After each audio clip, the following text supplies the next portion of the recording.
This is my redesign of the heart box.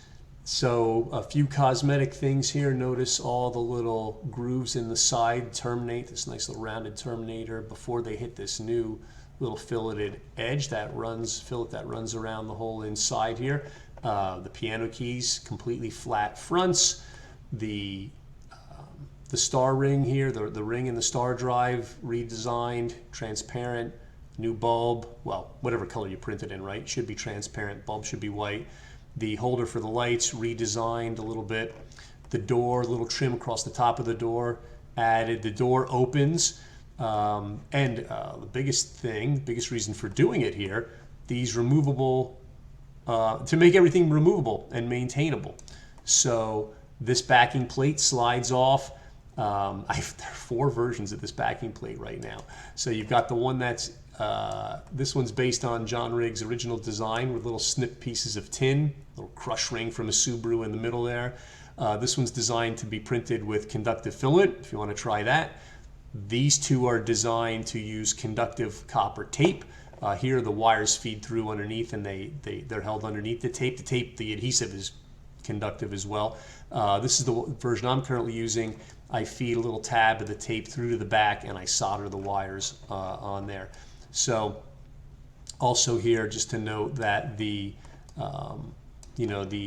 piano key is completely removable. You can see the motor can unscrew and slide out there. There's a notch for the shaft. You can unscrew these little end caps, and then you can pull out these 2 drive shafts here that hit the keys. Those are now printed in one piece. So a number of things, a number of pieces here combined on these backing plates to make assembly, I think, easier and more accurate. So if you'll keep watching, I'll explain a little bit more about my progress.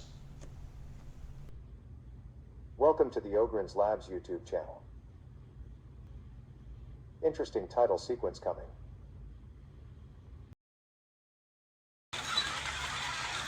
Why take a perfectly great design and make some changes to it?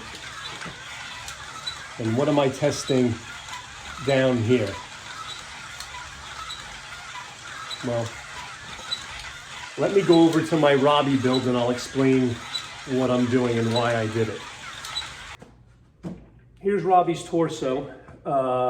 This design is originally from Ian Hughes. Actually, he's changed it, and then this is one of his original torso plans that I modified. He's since gone on to make it more accurate than mine. Mine's a little more rounded, his is a little bit straighter, but that's not the point right now. The point is that all the chest designs, Ian's or mine, the torso designs that are out there now have this opening where you can insert this heart box, and Ian has his own shapes for it. I've put my version out based on John Riggs' version. My original version, based on John Riggs, aka Robot Hut, I added the little piece of trim across the top. I made it so that the door could open. I made some other small changes. But bottom line is, the notion is that this heart box is going in here. And what's different here than on the original Robby is you don't have this beautiful little rounded fillet around here. You have this very sharp transition. And what some builders have done, including Mike McMaster, is they've taken some kind of foam or putty. In this case, I know Mike recommends this freeform, air, and they've made a nice hand smooth, rounded, again, fillet around the outside. And I think, maybe future designs, maybe we'll print this frame as part of the box. But here's the challenge. I want to clear coat this. Right now it's just painted. So I can't clear coat this now because I've assembled it. I'd have to disassemble the whole thing. This is based on the Robot Hut version, but it's all glued into place. So without, I guess, maybe if I did some very careful, masking, maybe I could get the clear coat on this. But my primary goal was to do a design where all the mechanics could be removed or added later, so that I could put the frame in place, do my rounded fillet, clear coat the whole thing, and then once that's done, then mount the electronics. So that's benefit number 1. Benefit number 2 is if the electronics are all also removable, then I won't have an issue if there's maintenance or something breaks, because forgive my crude construction I've been disassembling here, but basically in this design, you know, the motor is glued into place, the whole thing for the star drive and the Geneva drive are glued into place. And I tend to use that cyanoacrylic glue. It's like, you know, permanent. I think, you know, you have a weaker glue that might be removable, but then it might work itself off.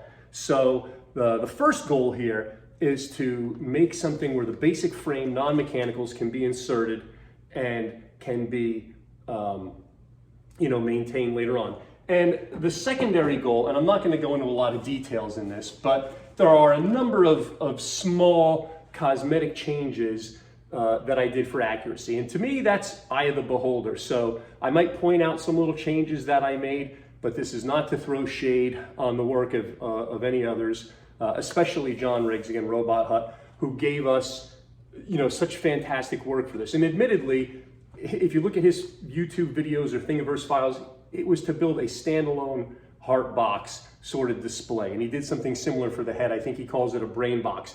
The idea was never, I mean, it really benefits us builders, but I don't think he was going for, he had the same goals in mind when we designed it. So I'll talk about this. A lot of the parts I had to redraw and redesign for ease of assembly, for ease of maintenance. I thought, you know, if I can make it a little easier to put together, it'll eliminate some common mistakes, maybe make it just overall work a little bit more smoothly.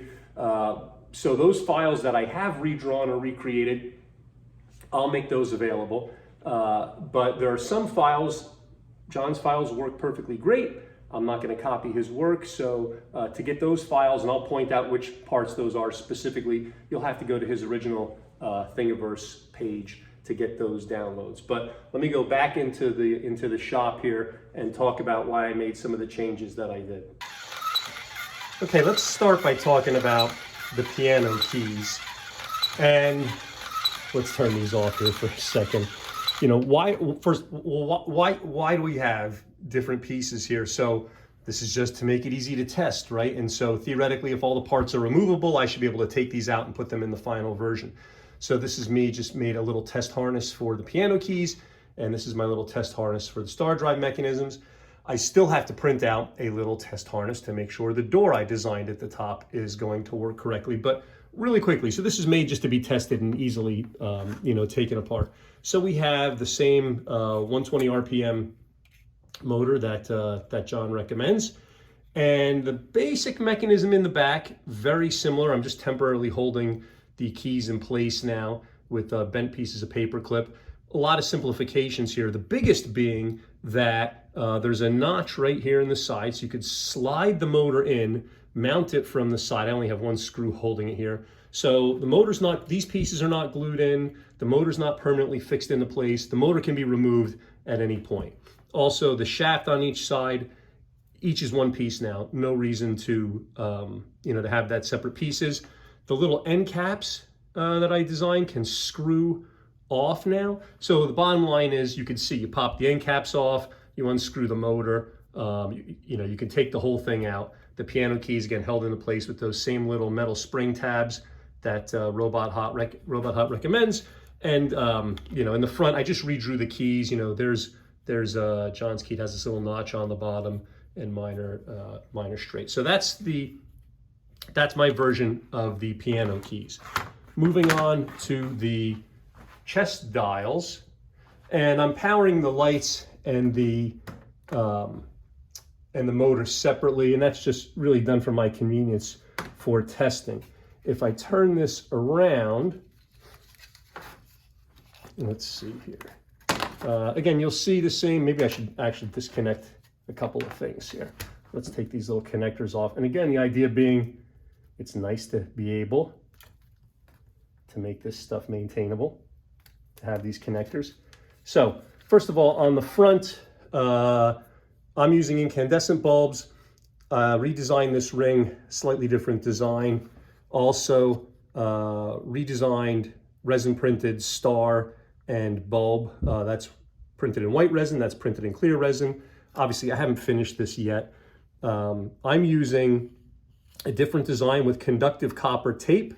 And again, this whole backing piece has been redrawn to have a solid ring and just a very slight indentation to put the copper tape in the back. Most of these pieces, this linkage, John Riggs linkage, this little piece here and this cap, John's, this gear and the Geneva gear here, also John's. This, based on his design, I flipped it. He had two pieces you had to glue together.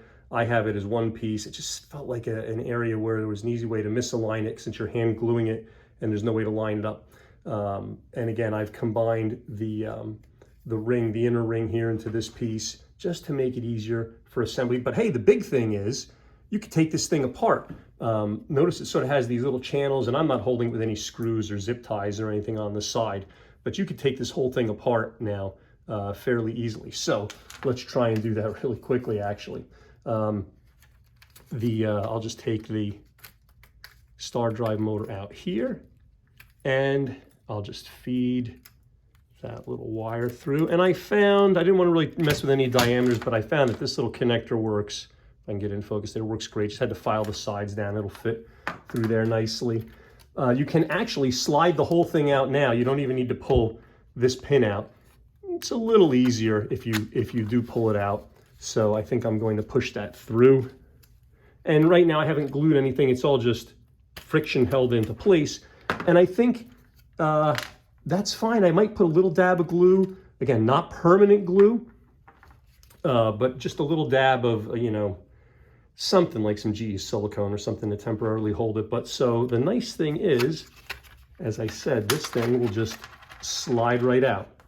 So this would be, you can imagine, this and the piano key section and the door section, that'll all be one place. Imagine the keys removed.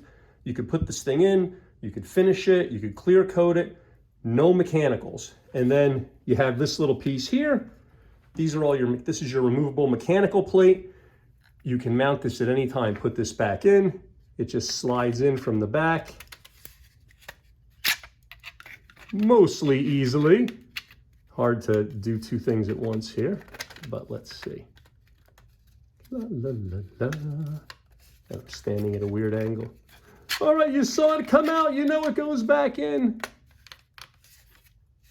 Hold on. It's a little hard to see what I'm doing. You got to put it in straight. There we go. It should be, it's fairly even to get it in and out there. It's a good fit, but it's not, it's not tight. So you put that back in, put your pin in. This pin, I believe I redesigned this pin also. And definitely this shaft here is redesigned to fit my little chest star that I have there. So again, really quickly to put this thing back together, you just put that piece in here, slip the Geneva drive. I should not push the pin through the whole way here, try and keep my fingers where you could see everything. So I'll push that pin through there. That's in, that's on. Where did I draw? Oh, here is the little linkage. All these pieces screwed together here. Got to feed this through, this connector through here. And then, the cap. Well, I was supposed to put this little cap on over the wire. It's not gonna, well, all right, Mike, show it the right way. Show it the right way. That should go there. This cap is John's little cap. I thought about actually having the print pause and you drop the bearing in and then print right over the top of it and just basically print it secured into place, but that felt like overkill. So again, everything's just going to be friction held for now. So that piece is in there, and yeah, that's it. So just notes, you can look at John's instructions also, but you have to have a little washer in the top there. I think these are number 2 screws. These are a little bit loose because you want the linkage to be able to spin around. The key thing here is the little washer that's holding the bearing in place there. But honestly, I think with the cap, the way I designed it, flipped it over here, I don't know that it could fall out anyway, but it'll basically hold it into place. So, just a couple of seconds to put that back together. I will hook up all the power connectors here. Let's see, one for the lights.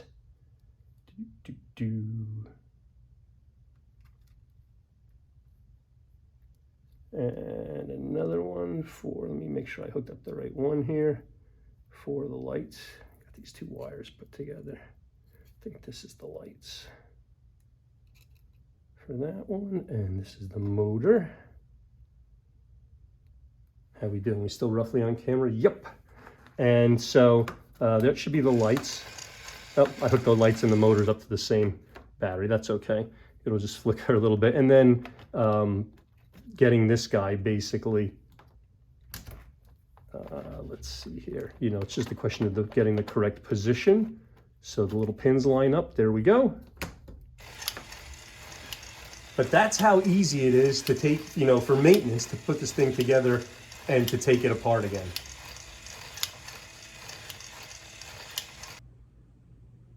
So that's a quick update of my status and motivation and work on redesigning the heart box for the full-scale suit or replica builders. I've also been redesigning my radar sections or my ear sections.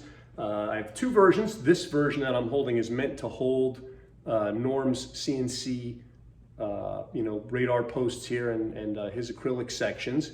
I have a piece that fits the 3D printed versions, and also redesigning the motors and the motor mount inside here so that it will mechanically trigger a leaf switch to alternate those lights. But that'll be a separate video. First, I want to do some more test prints on this, print the drawer and test it at the top there, and then full-size prints, and hopefully, again, print it out, fillet it, glue it, mount it, clear coat it, and then move on to the brain section.